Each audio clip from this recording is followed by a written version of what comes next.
सिख धर्म में पुनर्जन्म माना जाता है, हिंदू धर्म में भी पुनर्जन्म माना जाता है। क्या इस्लाम धर्म इसको मानती है? मैं प्रितपाल सिंह सिलीगुड़ी से आया हूँ, आपसे जिज्ञासा रखता हूँ। भाई साहब ने सवाल पूछा है कि सिख धर्म पुनर्जन्म में मानता है, हिंदू धर्म मानता है, क्या इस्लाम धर्म मानता है। भाई साहब आप लेट आए सर इधर। नहीं, सवाल जवाब के पहले सेशन से है क्या? आपने तकरीर में इसका जवाब दे दिया है, लेकिन फिर भी जिज्ञासा है। तो मैंने पूरा जवाब दिया। किस पॉइंट पे जिज्ञासा है आपको? क्या मैंने कहा पुनर का मतलब नेक्स्ट, जन्म मतलब बर्थ, नेक्स्ट बर्थ। इस्लाम भी इसमें मानता है कि इस दुनिया के बाद हम नेक्स्ट दुनिया में आएंगे। ये वेद कहता है, इसमें मुझे कोई डाउट नहीं, कोई शक नहीं। लेकिन ये जो वजूद में आया संस्कारा, इसका जिक्र वेद में नहीं है। ये हिंदू पंडितों ने कहा संस्कारा के बारे में, क्योंकि वो ये नहीं समझा सकते थे कि लोग क्यों गरीब पैदा होते, क्यों लाचार पैदा होते, क्यों कंजेनिटल हार्ट से। तो ये नहीं पता होने की वजह से फिलॉसफी वजूद में आई। लेकिन वेद में सिर्फ लिखा है पुनर्जन्म, जो कुरान में लिखा है, सिख धर्म में लिखा है, मुझे कोई इतराज नहीं। लेकिन ये मानना कि बर्थ फिर डेथ फिर बर्थ फिर डेथ फिर बर्थ फिर डेथ, ये साइंटिफिकली मुमकिन ही नहीं है। I can give you another quotation why it's not possible. आप समझ रहे ना? तो किस लॉजिक पे आप संतुष्ट नहीं हैं? मैं आपसे ये जानना चाहता हूँ कि जैसे सिख धर्म में ये माना जाता है कि किसी व्यक्ति की मृत्यु हुई है, वो कहीं ना कहीं फिर जन्म लेगा। क्या इस्लाम इसको मानती है? नहीं, कहीं ना कहीं नहीं, सिर्फ एक जगह लेगा, आखिरी, नेक्स्ट जिंदगी। और यही सही मानों में वेद में लिखा है, पुनर्जन्म नेक्स्ट जिंदगी। कहीं ना कहीं यहाँ पैदा हुआ, अमेरिका में करेंगे, बिल्कुल किधर भी वेद में नहीं लिखा है। वेद में कहीं नहीं लिखा है।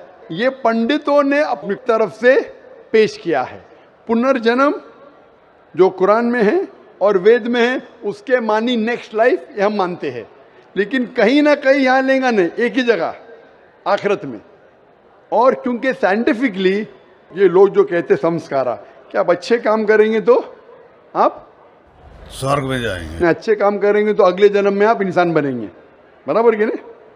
स्वर्ग में जाएंगे तो स्वर्ग में जाएंगे तो आने की जरूरत क्या? फिर स्वर्ग में रहना अच्छा ना, धरती पे क्यों आएंगे? फिर कुछ मतलब में स्वर्ग में जाके फिर वापस आते। अगर स्वर्ग में जाके इनाम मिल गया तो यहाँ वापस क्या आते? अगर नर्क में गए तो वापस यहाँ जिंदगी में आके फायदा क्या?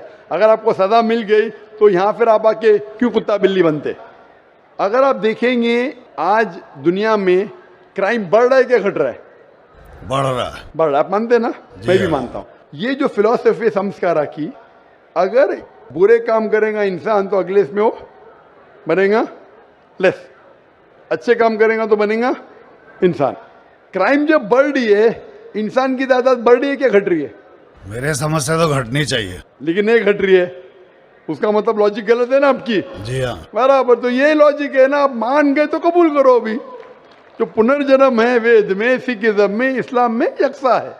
क्या अगले बार जिएंगे, एक बार मरेंगे, अगली बार आपका हिसाब किताब होगा, डे ऑफ जजमेंट। और फिर आप हिसाब किताब के हिसाब से जैसे आपने अमाल किए, जैसे आपने कर्म किए इस दुनिया में, उस तरीके से आप स्वर्ग या नरक में जाएंगे। Hope the answer the question. अस्सलाम वालेकुम। वालेकुम सलाम। मेरा नाम रविशंकर राम है, मैं कलकत्ता से आया हूँ। और सबसे पहले आपको शुक्रिया देना चाहता हूँ। आपसे मिलने का तमन्ना बहुत दिनों से थी, क्योंकि मैंने पीस टीवी बहुत लगातार देखता हूँ घर पर।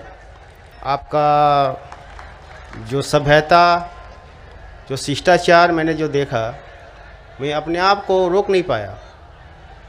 इसलिए मैं आपसे इम्प्रेस होकर यहाँ पर आया हूँ।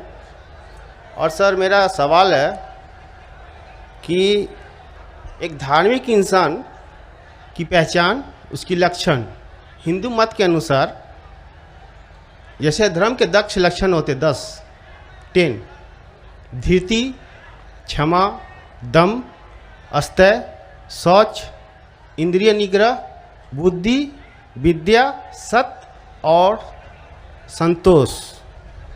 ये धर्म के 10 लक्षण है।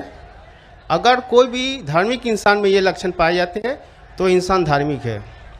मेरा सवाल है सर कि इस्लाम के अनुसार, इस्लाम धर्म के अनुसार एक धार्मिक इंसान का पहचान क्या है, मैं ये जानना चाहता हूँ।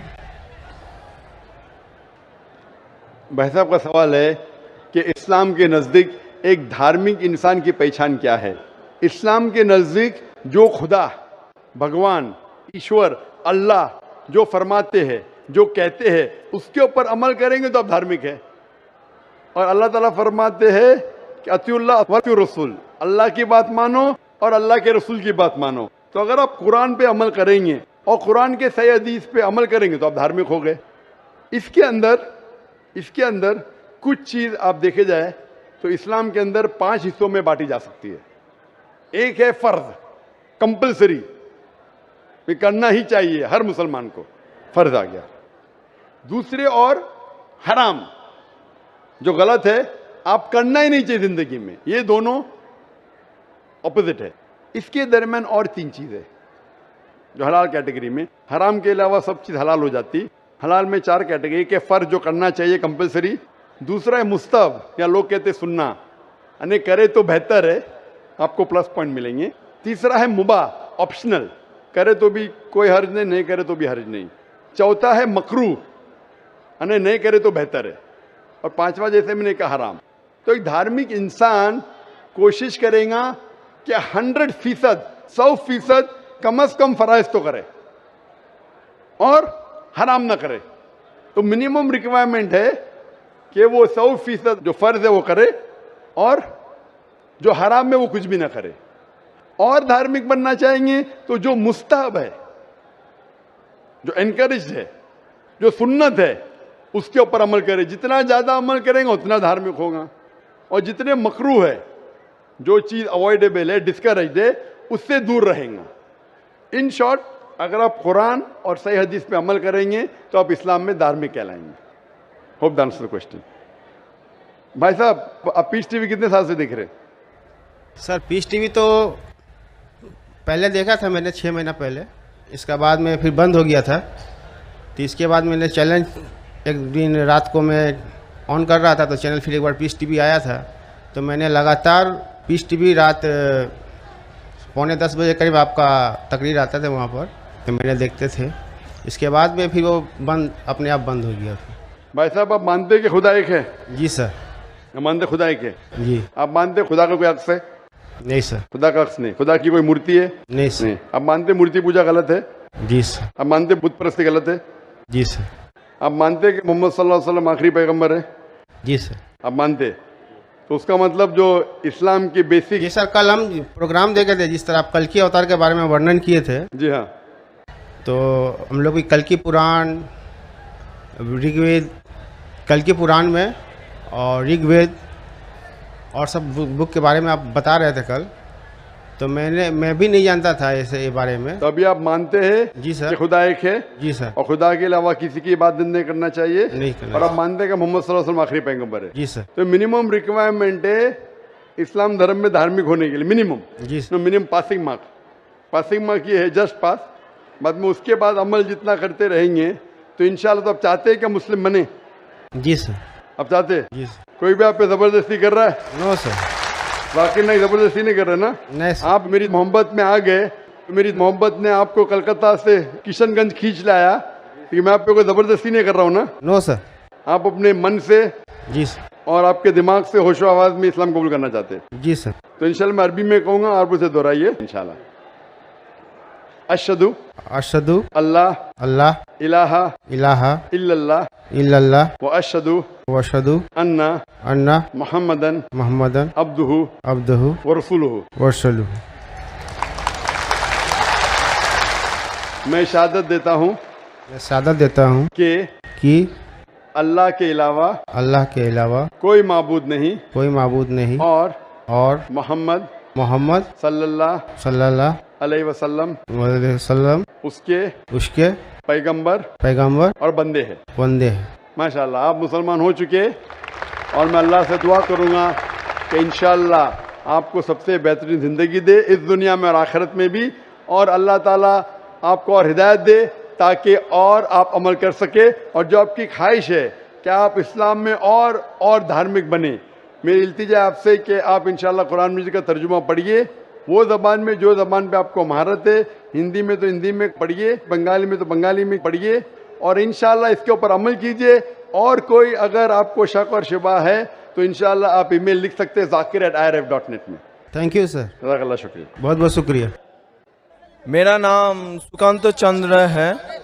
मैं मुर्शिदाबाद जिला का बेलडंगा से आया हूँ। मेरा सवाल है इस्लाम और राजनीति में क्या फ़र्क है, मुझे ये जानना है। वैसे मैं जानना चाहता हूँ किधर खड़े हैं? इतना बड़ा सैलाब है इंसानों का, पूरा समुंदर है। सेकंड माइक्रोफोन किधर है? माशाल्लाह, उधर सेकंड माइक्रोफोन। जी हाँ, सेकंड माइक्रोफोन उधर है ना? हाँ हाँ। हाँ जी हाँ। भाई साहब का सवाल है कि वो जानना चाहते इस्लाम और राजनीति में फर्क क्या है।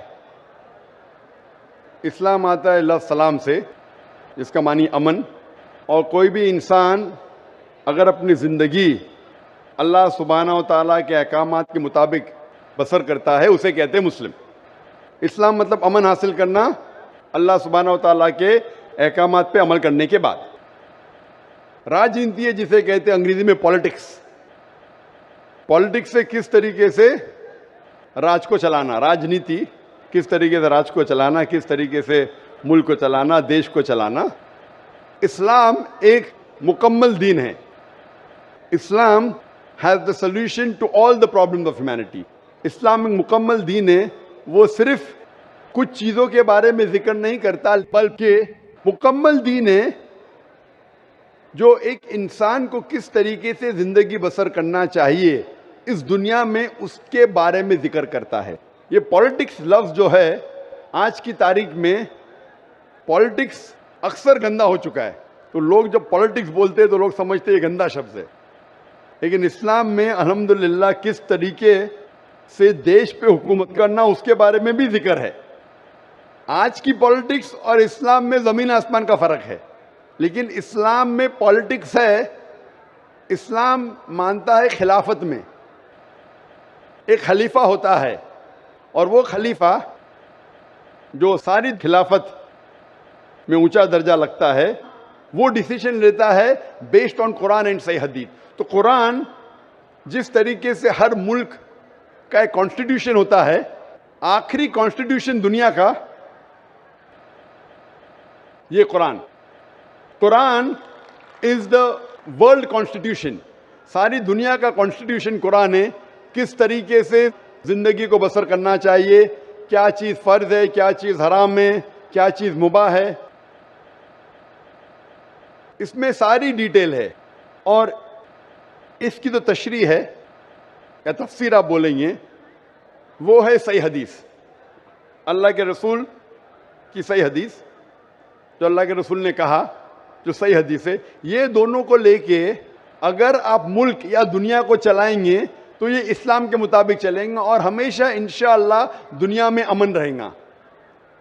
अफसोस की बात है कि आज दुनिया में एक भी मुल्क नहीं है जो मैं कह सकता हूं कि 100% कुरान और सही हदीस पे चल रहा है।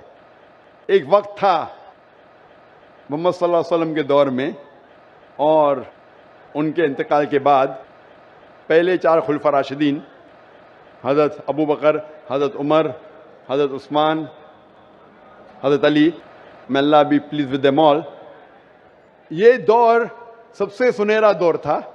और सही राजनीति आप जानना चाहते तो इनको देखिए, इनके दौर को देखिए, अल्लाह के रसूल और पहले 4 खुलफा राशिदीन के दौर। इनमें आपको सबसे बेहतरीन मिसाल मिलेंगी किस तरीके से हुकूमत करना चाहिए। ये सबसे अच्छी मिसाल है। अफसोस की बात है कि हम मुसलमान कुरान और सही हदीस से दूर हो गए, इसीलिए हम पीछे हो गए। इंशाअल्लाह मुसलमान जब कुरान और सही हदीस के करीब आएंगे तो इंशाअल्लाह फिर से वो ऊंचाई पे आएंगे। Hope the answer